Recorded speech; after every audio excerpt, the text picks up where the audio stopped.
Okay, so one of the things that was very important for us. No, wait, is it? One of the things that it was very important for us to try to get across in this year's board meeting is not only the bells and whistles of how remarkable everything it is we do, but give you also some insight on what's been going on over the year. If you'll notice in this year's President's Report, this is the first time it's actually a President's Report where each Vice President and the Rector has given a report of what has been going on. We think that the Board of Governors deserve these reports so that you can evaluate how we're going. We as Vice Presidents, Dan, take this off for photo op purposes. We as Vice Presidents, together with the Rector who already had his time, we have bi-monthly meetings to discuss different things going on in the university, largely dealing with policy, and there's always lots of coffee. Thank you, Nirit. So what I'd like to do over the next 45 minutes or so, I'm going to ask you a question and take 5 to 7 minutes. Maybe I'll do a bing if you go on too long, because we are academics. I want to start with Raz, since we put so much emphasis on research and excellence. So much of the strategic plan that we launched 2 years ago in the virtual Board of Governors is squarely in your sphere of influence. Recommendation number 7 said, increase funding and change procedures to encourage research excellence. So in practice, those are great words. But what did this really mean? What's actually changed at the level of the individual researcher? Thank you, Danny. In practice, it means many millions of dollars. In practice, the university in the last 3 years has invested tremendous amounts of money in infrastructure, research infrastructure. Just last year, we invested 30 million shekels, $10 million, in new state-of-the-art equipment, infrastructure equipment for research. Can you give an example? We hear the word equipment. Okay. Can you put it in layman's, give one example of an equipment that is like no one else has? If you're going to come and visit the campus in September, you're going to see our new cryogenic electron microscope, which is a very big instrument that allows us to look at small atoms in biological molecules. It's going to give us new possibilities to study biological processes and diseases. How many of those are there in Israel? None. Well, there's actually one in the Weizmann Institute, but the Weizmann Institute is like an ex-territory. It doesn't allow anybody they don't allow anybody to come and use their instrument. Our instrument actually going to be open to all other researchers in Israel for a fee, obviously. The fees for our research is going to be lower. This is an example of really a state-of-the-art instrument that's going to take us to new horizons. Thanks. Just one example. So, Dan, I'm going to move on to you for a second. We talk about research, but a lot of words we use. One of the words is ecosystem. Maybe we overuse the word ecosystem, maybe we underuse the word. But we use it a lot that I think somehow or another, sometimes we lose track of why and what that actually means. Clearly, Ben-Gurion University was essential for the ecosystem. Without us, as I showed in my, without Abishai Braverman, we wouldn't have the park, which is one of the key pins of the ecosystem.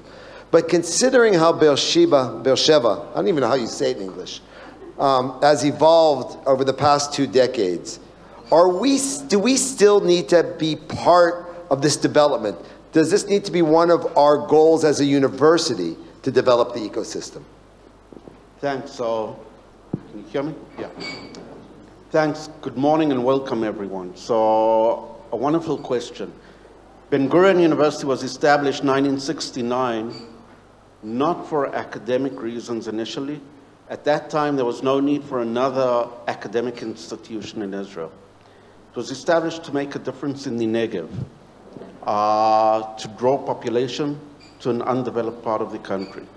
In many ways, we've done that, and part of that we've achieved. But it is within our understanding that we want to make a difference to the area we live in. We want to make a difference to this country, and we want to impact both the social and economic fabric of this nation.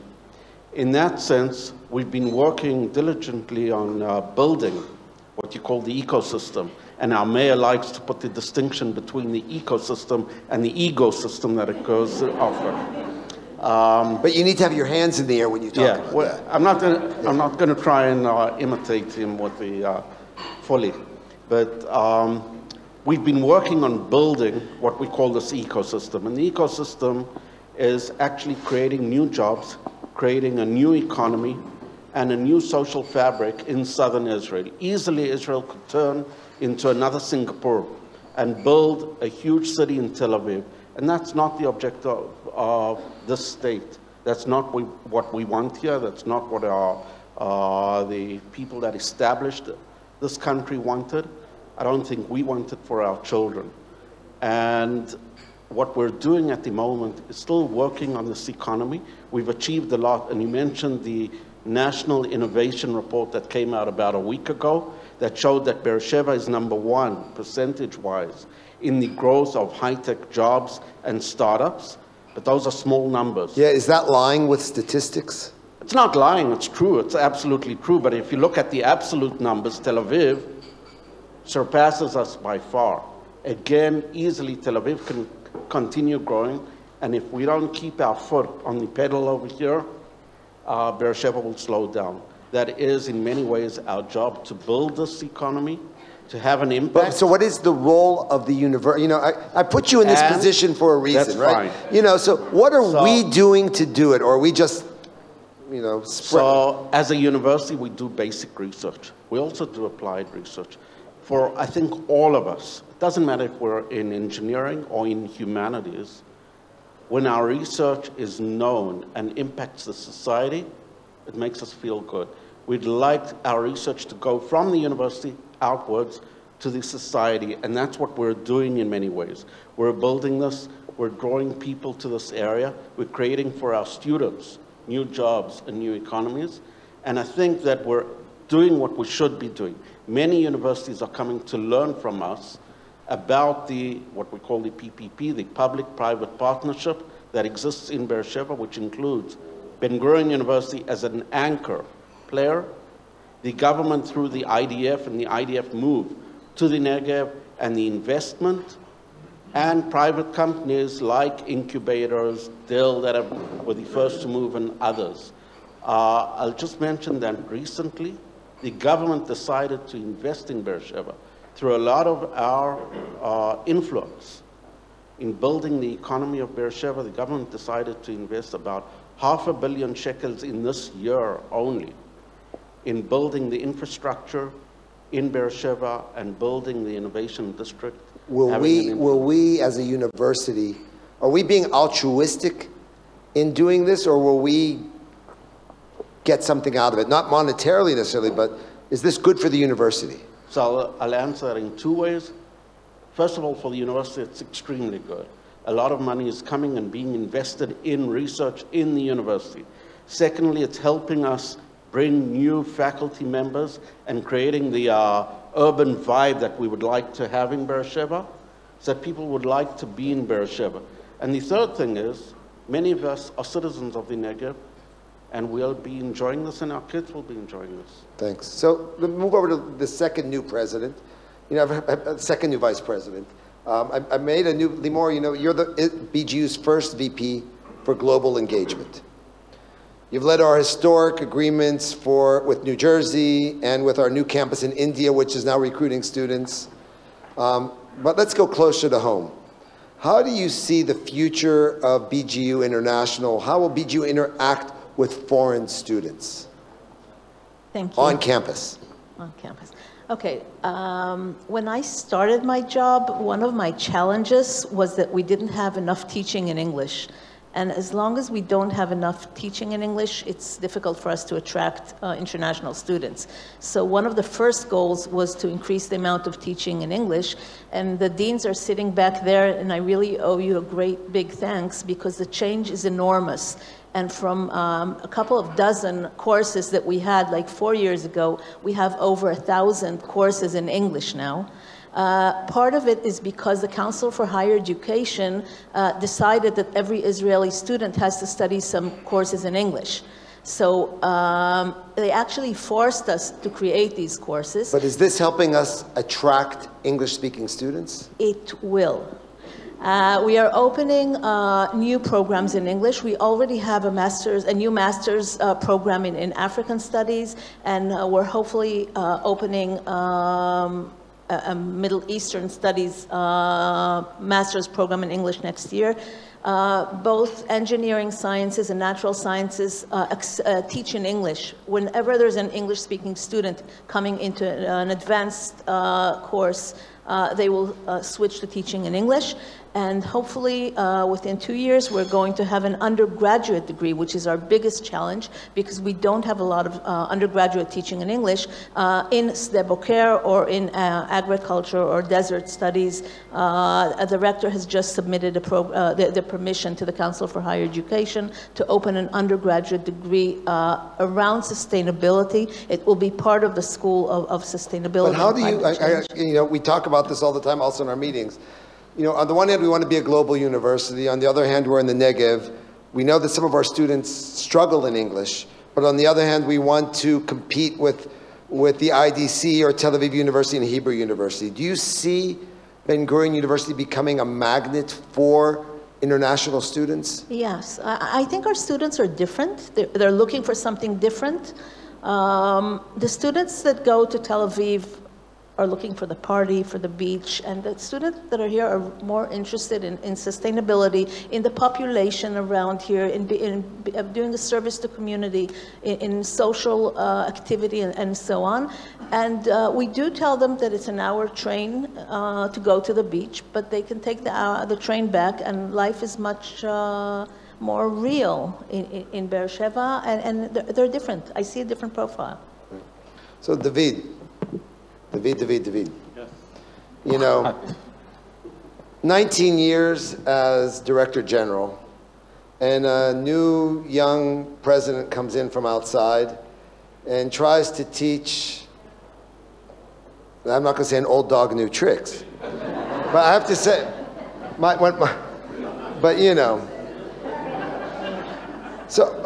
but I have to say that, how do you see the administration of the university changing over the past 3 years, and where do you see administration, academic administration, moving on to as we move forward, as the university evolves?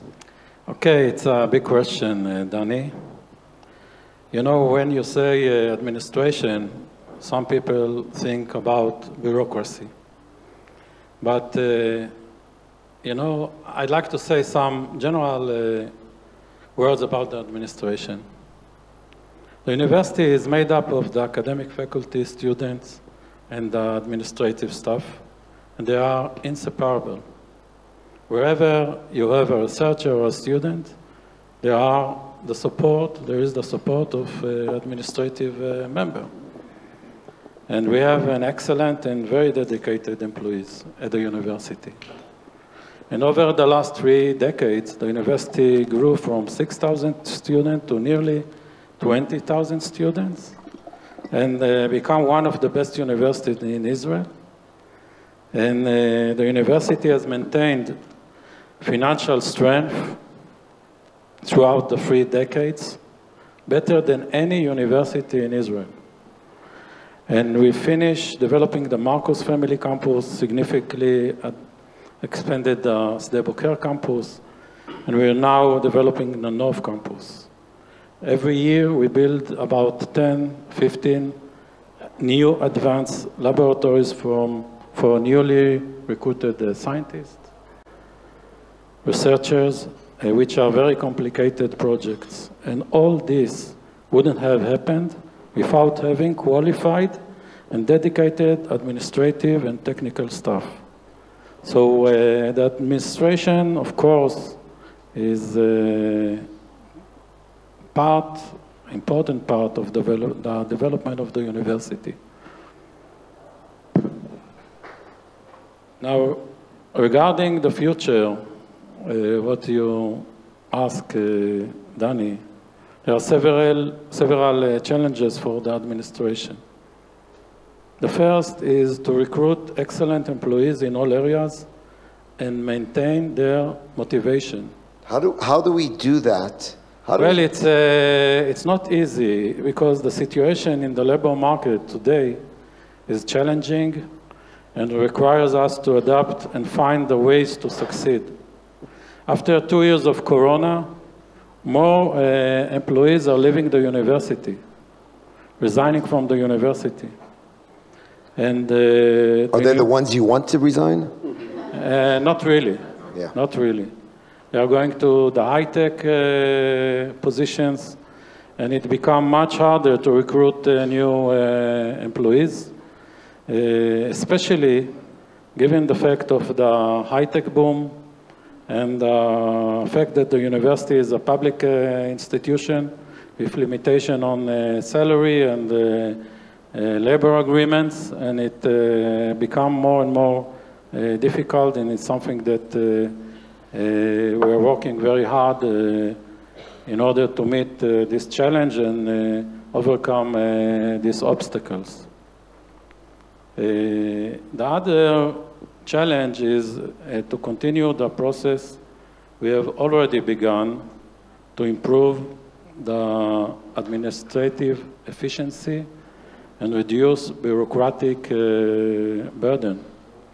This is according to the university's strategic plan to recruit the world-class researchers, and we have to give them the best environment and chance to succeed in their research.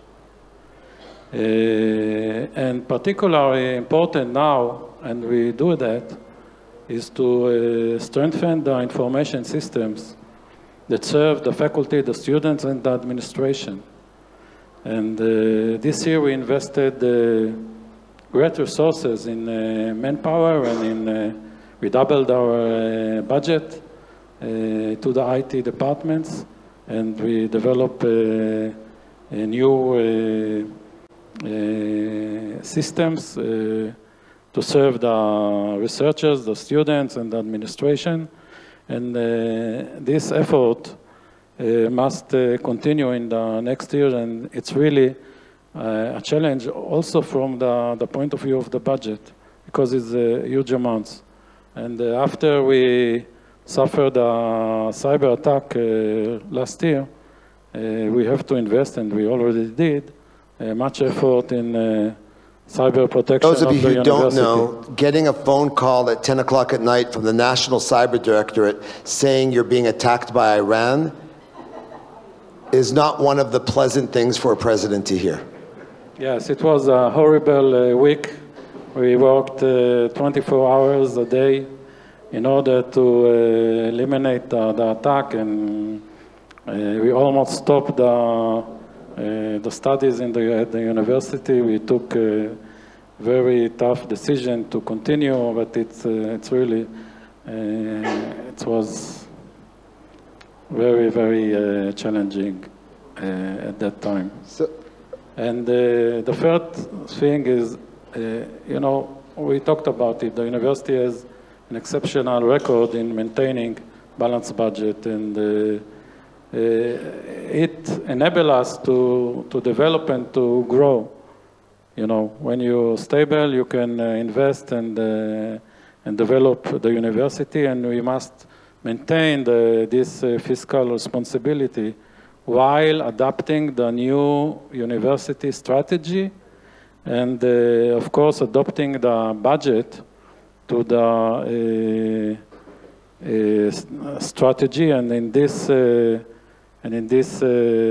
point, we the university, we prepared a full work plan for the administration, which is linked to the strategy of the university.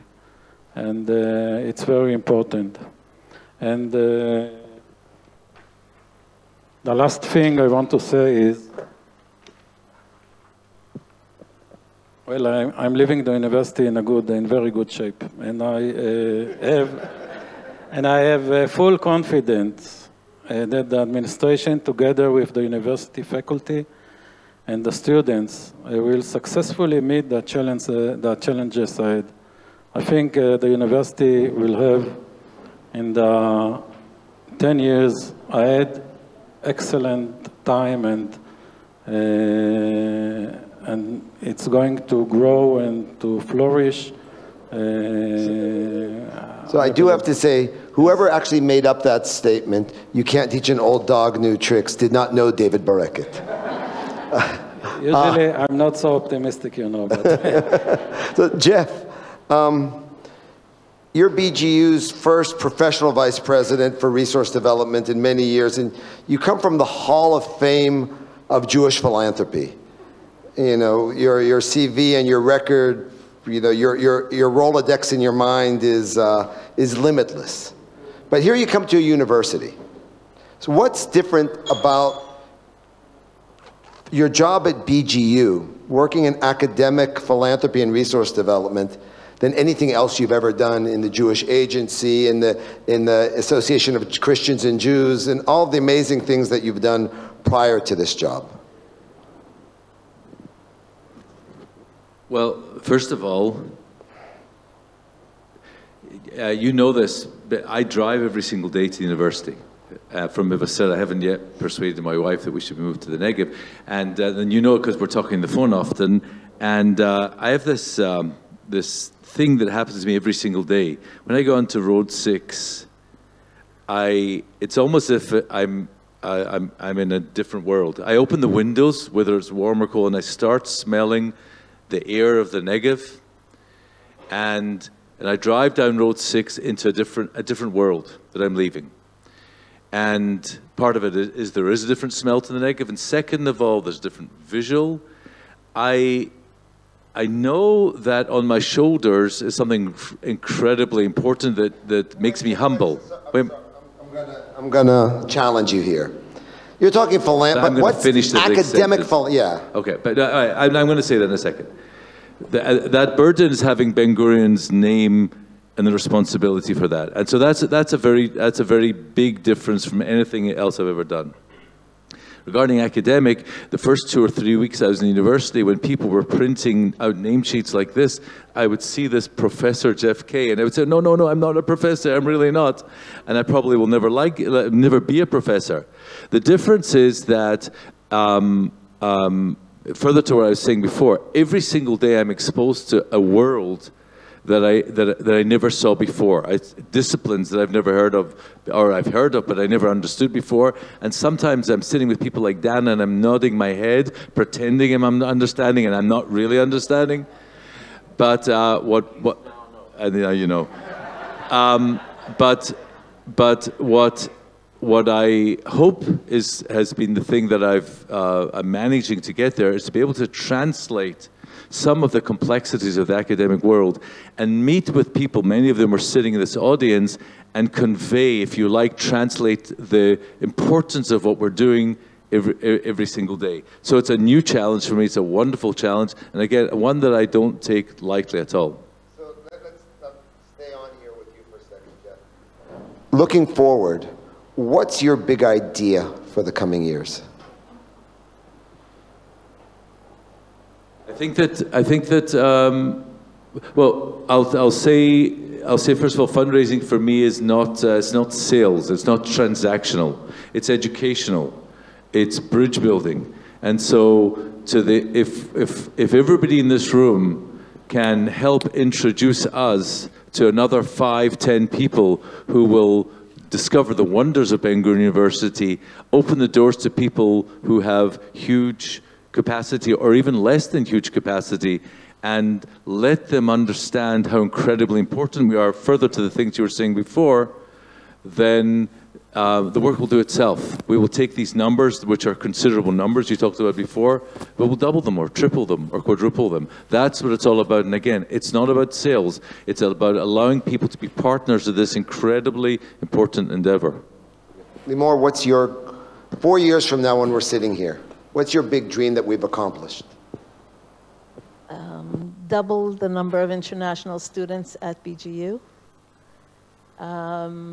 More English-speaking programs, undergraduate specifically, which is our barrier, and more partnerships with outstanding universities. We have quite a few partnerships now, but I think that we are being more and more known in other places, and we're actually able to get students from excellent universities to come in now. We have the Vice Chancellor of Oxford sitting here honoring us today, and we have 10 students from Oxford that will be coming to do an internship with us this summer, for example, for the first time. So, when we have students from MIT coming and so on, so we are improving the level, and I think it will be like a snowball of more and more students, excellent students coming here, and BGU students going out as well. David, when you come back here as a member of the Board of Governors, since now that we're not letting you leave us, and when you come back here 4 years from now, what do you hope to see have changed in 4 years? Well, I believe it. I think that I want to see the North Campus, 6 buildings and conference center already built, and green North Campus. It won't be full with building, but the first stage that we planned and started build, I hope to see it already. I have to say, I challenged David and his staff. I said, since we're not building 26 buildings, why don't we build a Frisbee golf course in the rest of them? To have a place for our students. I'd like to see the students of the 8200 and the IDF, about 2,000 students in the high-tech department at the university. And most of all, I want to see my colleagues here working and advancing the university. People, everything is about people. And the fact that I'm here for 32 years is only because of my bosses, or 3 presidents, and you also. And the people, all the employees of the university, and we have so, amazing people at the university. You don't find them in other universities in the center. It's the spirit of the Negev, maybe. And that's what brought me to the university and maintained me for 32 years in the university. And Jeff told about how he's driving to the Negev 1 hour, maybe more, every morning. I also drove and driving, and every day I come with a smile on my face. I think every one of us. And this is the spirit of BGU. Thanks. Dan, your big idea, beyond what we've already done. Yeah, so I was going to say, easily I can envision what the physical space looks like. That I have in my mind, and I think that the soldiers from the IT corps, we can already see them around us. That's already being done. The North Campus is being done, a lot thanks to you, David.